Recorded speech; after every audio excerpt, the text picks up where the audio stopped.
On 5 News tonight, the Alton Towers crash victims relive the horror in court, Labour's promise on the living wage, and the presidential hopefuls prepare for their first head-to-head.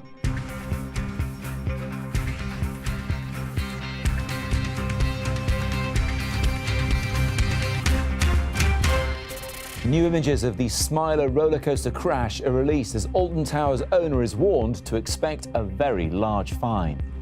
After voting in Jeremy Corbyn as leader again, Labour's second-in-command promises to make the living wage £10 an hour.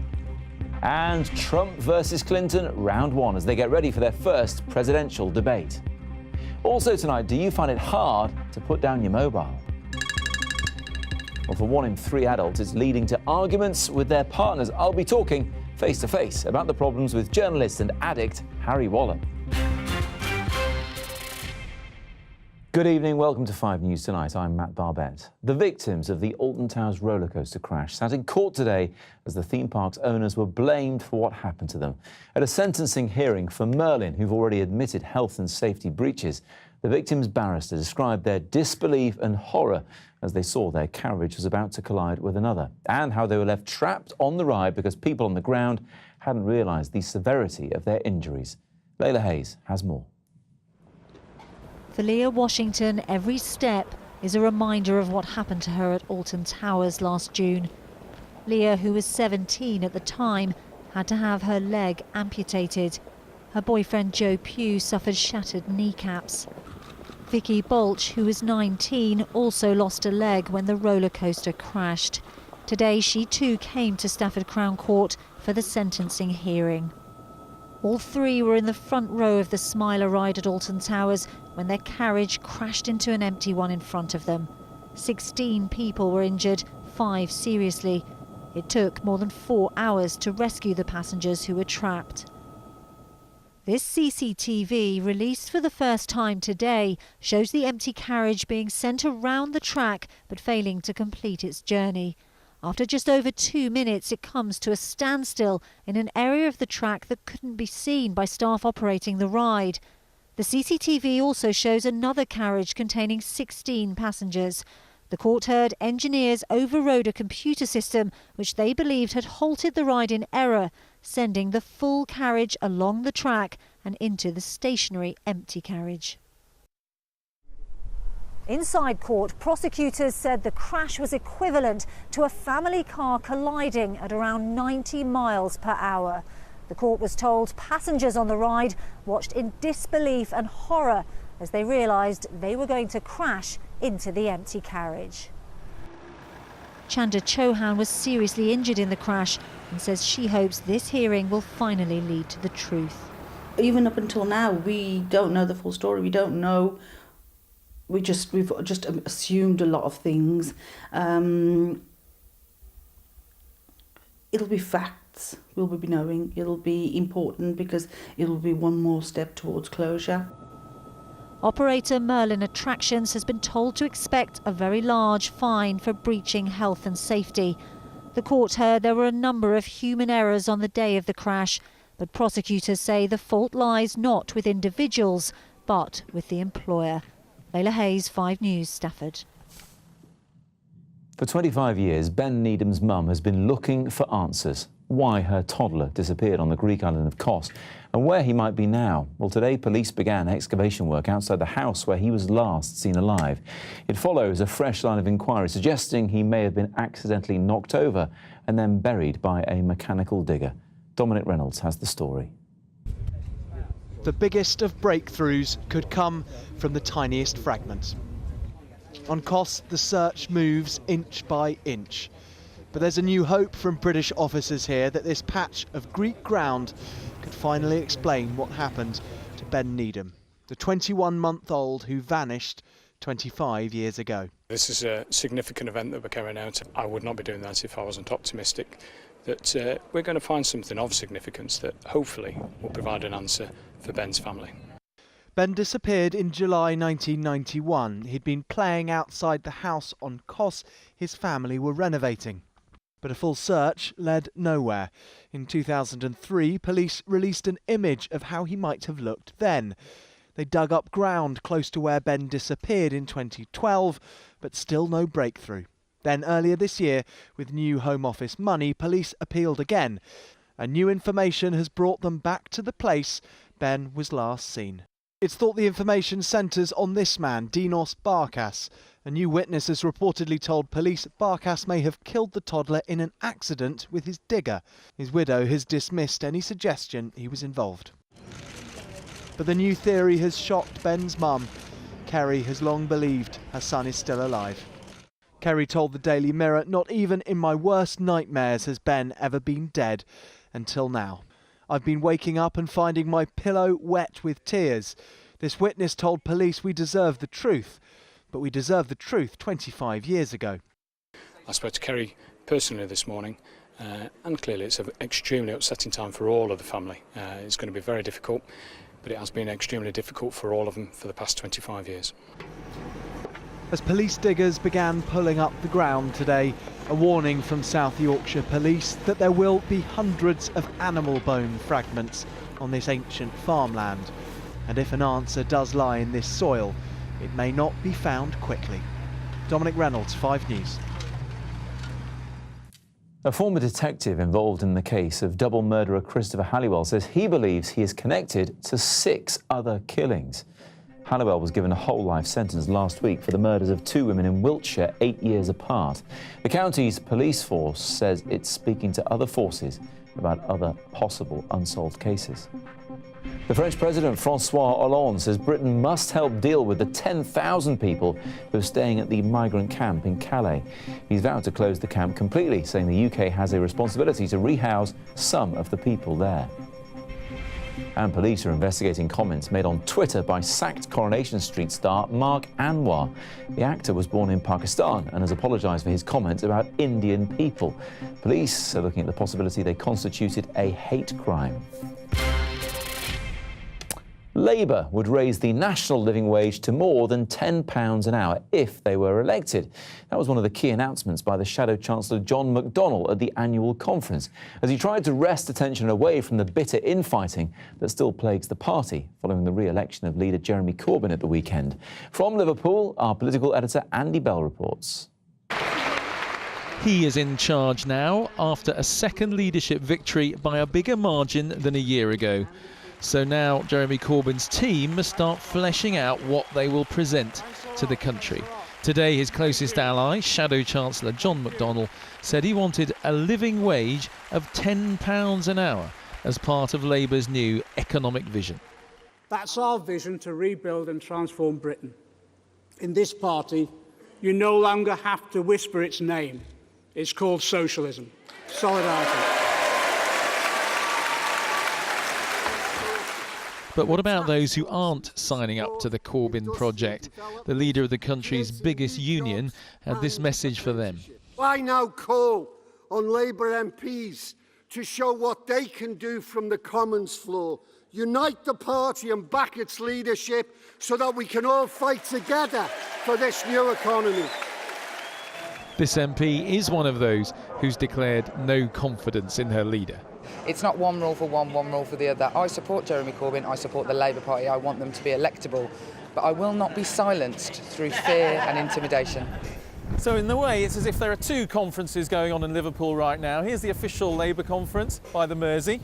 And 5 minutes down the road, another conference organised by Momentum, the group set up to help Jeremy Corbyn win the leadership.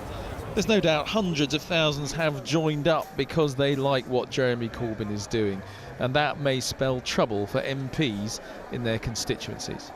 If they're seen to be sort of working directly against Jeremy Corbyn, especially if they're among the people that are, writing articles in the Telegraph and the Mail to put him down, then, I would imagine, though, when it comes to the re-selection, those local MPs may not have a very good chance.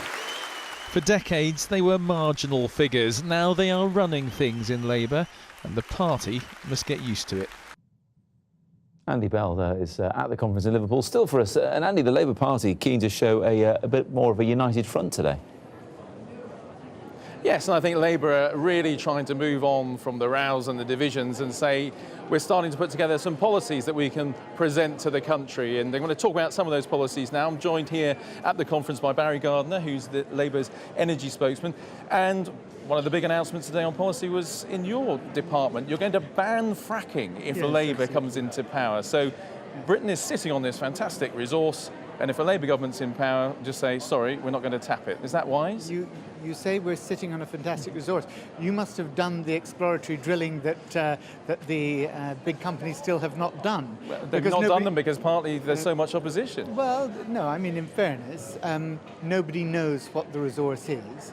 And what we do know is that the ability to tap it, even if we were to do that, would not in any way replicate what was going on in the American economy as a result of fracking. But it still might be of great benefit to the country if we've got the ability to tap into something. It's not of great benefit to the country to lock our infrastructure into a technology that is becoming rapidly outdated. And that's the whole point here. Because actually, if you look and see what happened 2 weeks ago with America and China ratifying the Paris Agreement, it's absolutely clear that we're now on a trajectory as a global community by 2050 to a low-carbon economy. And that means that we have to invest in renewables, we have to invest in low-carbon technologies, and not actually invest in a technology that will have an infrastructure that needs to have a recovery of its investment, a return on capital over a 35-year period, when actually it's taking us backwards, not forwards. Okay, but there's another row that's brewed up today over defence, where Clive Lewis, Shadow Defence Secretary, is on the stage, ready to give his speech, when his speech is actually altered in the autocue by, we're told, Jeremy Corbyn's office, because they were concerned it wasn't unilateralist enough. What is going on? This sounds like a rather dysfunctional operation. He was apparently so angry he punched the wall when he came off after his speech. Well, look, rumours always abound at conference. I'm not sure it's rumours. I can honestly say I have seen no walls with fist-sized holes in them, backstage or front. But where is Labour now with its defence policy, specifically on nuclear deterrence? I thought what Clive did today is he set out a very careful path that said, look, we are a multilateralist party, that is our policy, but we are going to take multilateralism seriously. And what is absolutely clear is that this government, and actually most governments, have not taken their United Nations commitments to multilateralism at all seriously. So unilateralism is off the table as far as a Corbyn-led Labour Party or Labour government is concerned, because at one stage that was the great ambition, but there won't be a unilateral policy on nuclear deterrence. You say at one stage it was the great ambition. We have a policy-making process in the Labour Party, and very often when people like yourself say, but of course this was what was wanted. Actually, no. The party decides what is wanted, and the party does it through the policy. I've been upstairs, for most of today, sitting in policy forums, talking to people about how we formulate policy.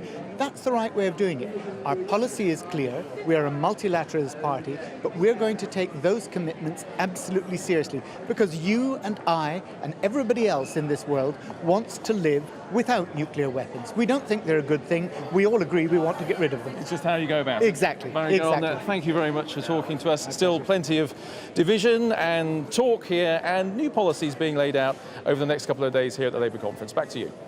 Thanks, Andy. Certainly fascinating to hear about that. Still to come on 5 News Tonight. The stakes could not be higher. Clinton and Trump tied. Going head-to-head, America gets ready for the first of the presidential debates. And there really is something about smartphones. Why can't we just leave them alone? I check mine first thing in the morning, middle of the night sometimes. Middle of the night? Yeah, middle of the night sometimes. Why? I don't know. It's a habit now. Me too. It's a problem. We're talking about it after the break.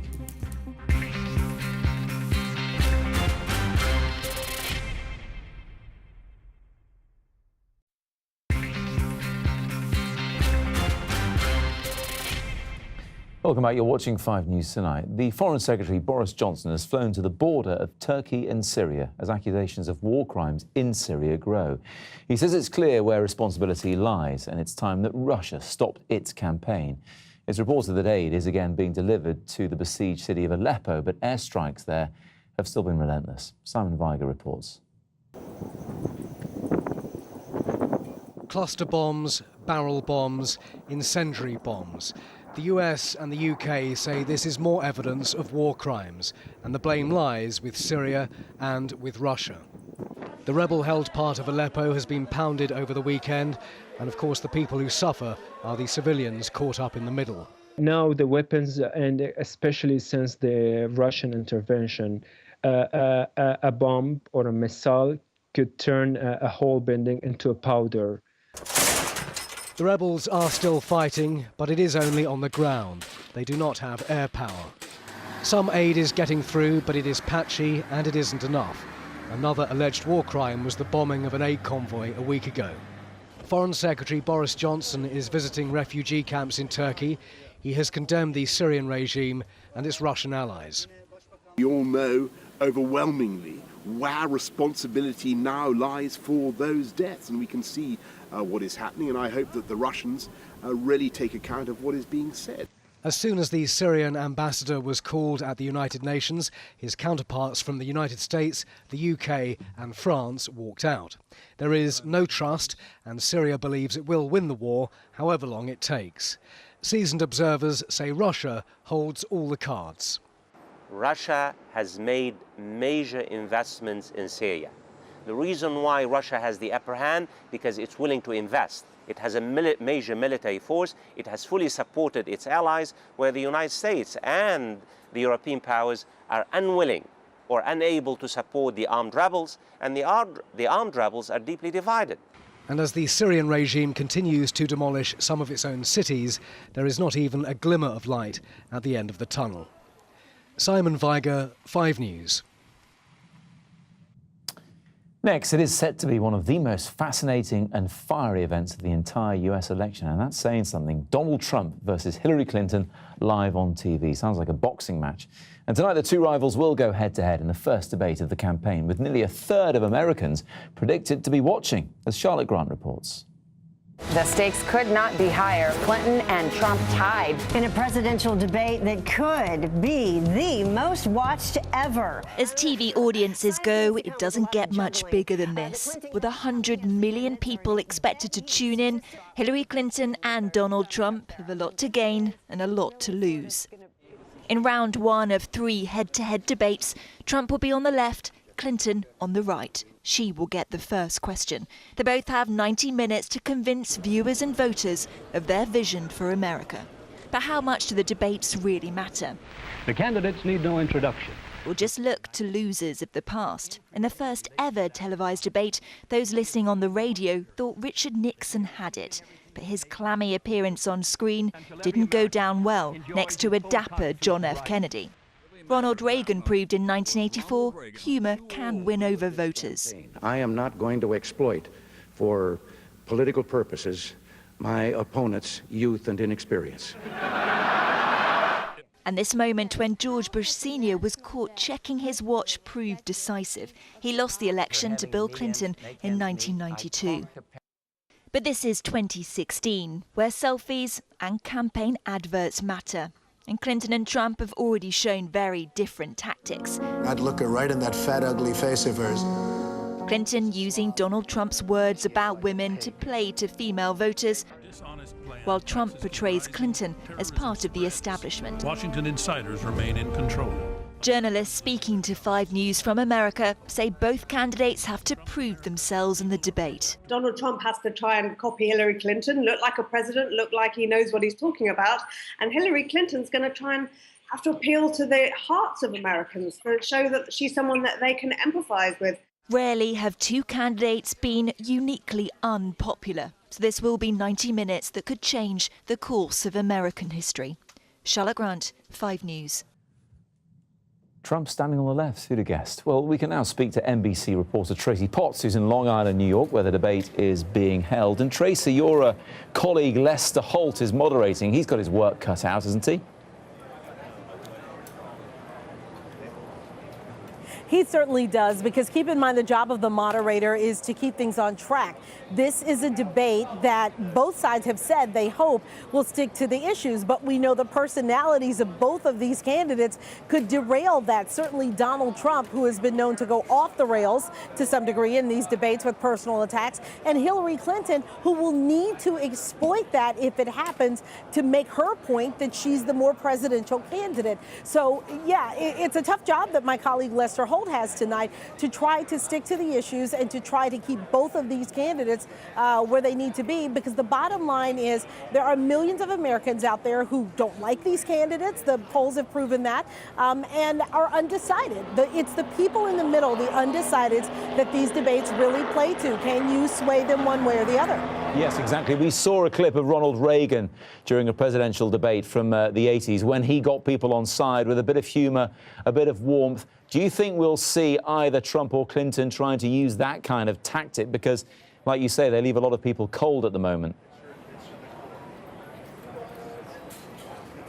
Right. What a great question. And there's been so much frustration and anger and bitterness in these campaigns. You know, a light moment like that sometimes is what humanizes a candidate. Certainly Hillary Clinton could use that. One of the challenges that she has is the trust issue, but also that people don't always necessarily feel that she's for them, what she wants to do for them, that she's on their side. She is very well skilled in debating. She's very well skilled in policy. She can talk about it all day long, but when people go into the voting booth in November, they need to feel that whatever candidate they're going to support is someone who can understand their position, whether it be their family's position, their economic position, their job, and that is the connection challenge that Hillary Clinton has had, and that's part of what a moment of levity can do to help a candidate connect. Absolutely. We'll be watching with interest, Tracy. Many thanks indeed for joining us.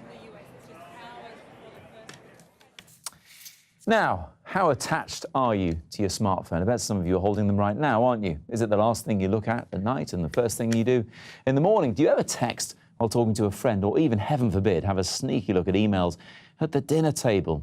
If so, a survey suggests that you are not alone. I read it on my own phone. But what is that addiction doing for our health and our relationships? Our health correspondent, Catherine Jones, has been trying to find out. We use them every moment of every day to remind, to record, to buy, to relax and to share. 4 out of 5 UK adults own a smartphone, and a new survey now reveals just how much they've become part of life. A quarter of us check our phones less than 5 minutes before bed. Overnight, 1 in 5 check the time and 1 in 10 check messages.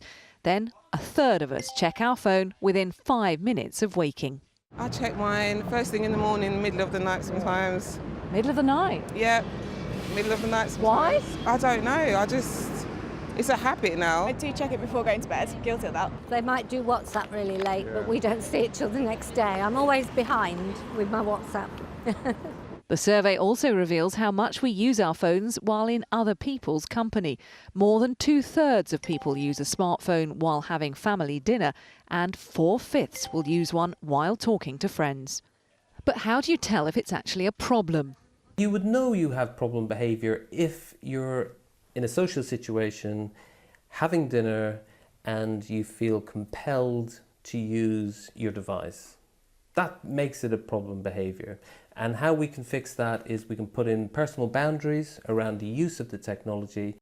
Indeed, today's survey found some evidence of that, as a quarter of adults admitted having disagreements with their partner over phone use. Among 25 to 34-year-olds, 2 out of 5 have had a row. Yeah, with my girlfriend. She hates it because I use it way too much. My best friend literally has it in her hand all the time, and I'm just like, put your phone away. You should be spending time with me, not your phone. I don't go on my phone all the time. It's going to start an argument now. If you do want to avoid getting too addicted, then the advice is to turn off message alerts and to set yourself some rules, like switching off at mealtimes, with your kids, or in the small hours before your phone tells you to get up. Catherine Jones, 5 News. I didn't have my phone with me, but the floor manager has just usefully handed it over to sort of illustrate that I'm addicted to mine, which I am. But are smartphones really taking over our lives, or only as much as we let them? I'm joined now by technology commentator Kate Bevan and consumer journalist and self-confessed smartphone addict Harry Wallop. Just like me, Harry, how much? Well, this is the longest time I've spent today without my phone, and only because I'm in a TV studio. And because we've got no signal in the green room. But I'm glued to it. It's the first thing I do in the morning when I wake up. I check what's gone on in the world on Twitter, and it's the last thing I do at night before I turn the light off. And Kate, you don't think this is a problem? I don't. If it's problematic for somebody you live with, or it's stopping you from doing other stuff, then yes, it's a problem. But I'm the same. I check Twitter first thing in the morning as well, and last thing before I go to bed at night. But I don't think it's a problem, because I don't live with anybody except a cat. Me too. So, you know, 3 addicts there. But the problem is, a third of adults are having arguments with their other halves about this. And I will happily admit that happens to me too. So we've got to let it go, haven't we? If it's causing a problem, then yes, you do. But also that makes you think, what else would you argue with if you didn't have a phone to argue Well, we'd about? have more time to argue about lots of things. Exactly. So there you go. Maybe it's stopping you having more arguments. Maybe I should just stick to the phone then for the time. I mean, Harry, you must have thought about... We're in agreement that we need to cut it down, because you must have thought, how much of what I'm doing is useful? How much would you say is worthwhile? Very little. Yeah. I mean, obviously, there's the occasional checking of an email or answering an email, and I haven't got a problem with that. It's the filling the dead space that could be so much more constructive, be it, you know, reading a novel at night. Think of all those great books that I have not read because I've been on my phone. You can read a novel on your phone, though. But I don't, but I'm not. That's the problem. And then the real issue is I do a lot of my parenting with a phone in one hand, because a lot of parenting is quite boring. You know, being in the playground can be quite tedious. But if I put my phone away and actually engaged with some of my children, I might be a better parent. That's my real fear. Being in the playground, looking at your phone and then realising you don't know where your children are, that's pretty scary. Look, OK, we've established there can be some genuine reasons for wanting to go a bit of detox, which I know is anathema to you, but go with me on this one. So what can we do to just wean ourselves off a little bit, at least, Kate? I think it's a case of, what am I using this for, and working out what's actually important that you're using it for. Like Harry said, you know, if you're answering an email from the office or something, that's important. Do you really need to be checking Twitter every 5 minutes, sending out tweets about how you're addicted to your smartphone? Do you need to be on Facebook every 5 minutes? You're on Facebook every 5 minutes. I know that for a... But I live alone, so I'm allowed to be. Otherwise, I wouldn't have any friends. So we need to be ruthless about what we're doing here. Catch yourself when you're just scrolling through some online shopping or something like that.